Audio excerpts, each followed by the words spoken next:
Guess what?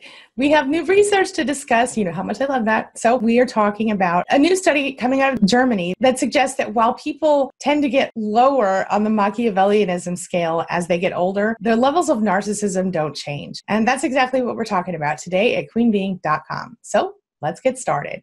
Closed captioning provided by Athena Moberg and CPTSDFoundation.org. My name is Angie Atkinson, and on this channel, I offer free daily video coaching to help you discover, understand, and overcome narcissistic abuse and toxic relationships. I like to call it toxic relationship rehab. So if that sounds good to you, hit that subscribe button and let's get going. So I know we've talked about this before, but just to be safe, in case you're new around here, I'm going to go ahead and define the Machiavellian personality as well as the narcissistic personality. So in psychology, Machiavellianism refers to a personality trait where the person is so focused on their own interests and their own selves that they have zero concern about manipulating, deceiving, exploiting other people to achieve their goals. And yes, this is one of the traits that is in what is called the dark triad, of course the other two being narcissism and psychopathy. Now, what is narcissistic personality disorder? Let's talk about that. So we know that narcissism is a term used to describe a preoccupation with oneself, and that it includes that same preoccupation with what someone wants, needs, and desires. It's self-admiration on an extreme level, but it also includes a big need to be admired by other people.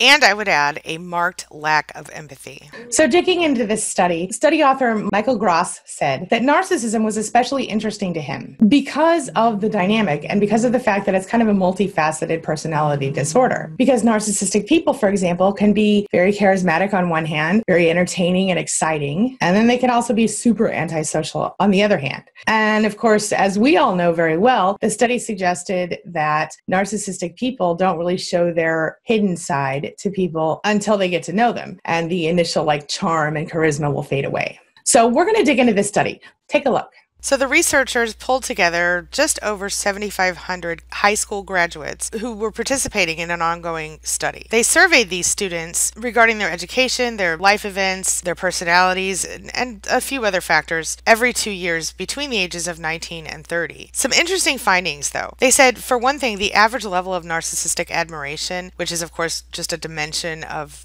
grandiose narcissism, pretty much stayed the same between the ages of 20 and 30. But in general, the average level of Machiavellianism did decrease between those ages, 20 and 30. Now, they said maybe that's not that big of a deal, but it laid the groundwork for them to really work on a bunch of different developmental theories as well as for future research on narcissism and other cluster B personality types. They also noted that these findings were especially strong because they were based on a really simple analysis that only had a few assumptions, and because there were large samples of high school graduates in the study. They noted that certain life events were linked to positive and negative changes in the narcissists and the Machiavellianists. Is that a word? Anyway, for example, they said that they found out that the Machiavellianism only decreased with early adults who actually started a job and thought it was a good thing. They experienced it as a positive event. Those who didn't start a job or who didn't think that the starting of the job was a good thing, they thought it was negative,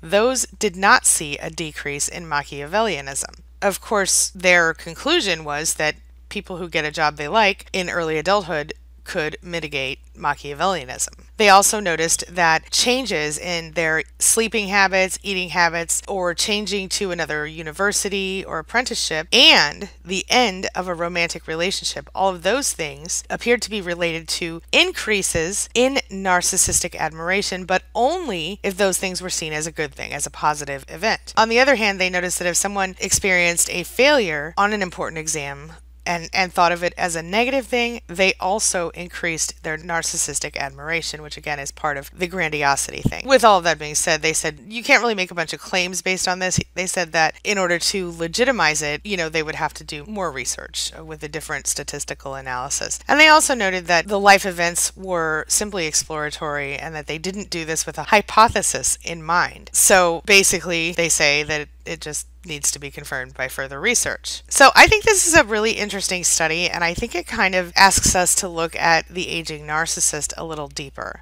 I'm really curious as to what you think about this study. So this brings me to the question of the day. question of the day. And the question of the day is, what do you think about all of this? Do you think a person's life events have anything to do with their level of narcissism or toxicity? Share your thoughts, share your ideas, share your experiences in the comment section below, and let's talk about it. I can't wait to hear what you think about this one. All right, now I want to offer a quick shout out to my amazing channel members. Take a look. I really appreciate that you took a chance on me and that you're here supporting my mission here at YouTube to help survivors of narcissistic abuse discover, understand, and overcome their situations so that they can evolve and become the people they truly want to be.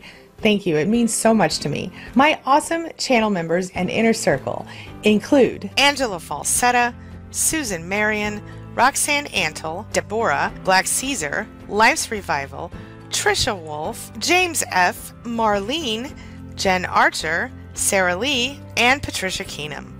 Thank you all so much. Again, thank you so much. All right, that's all I've got for right now. But as always, thank you so much for being a part of my day and a part of my life. And hey, thanks for letting me be a part of yours. It really does mean a lot to me.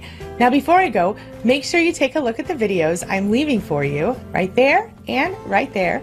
And while you're here, hit that subscribe button right down there. And remember, you're never alone. You always have your Spanily. I'll see you soon.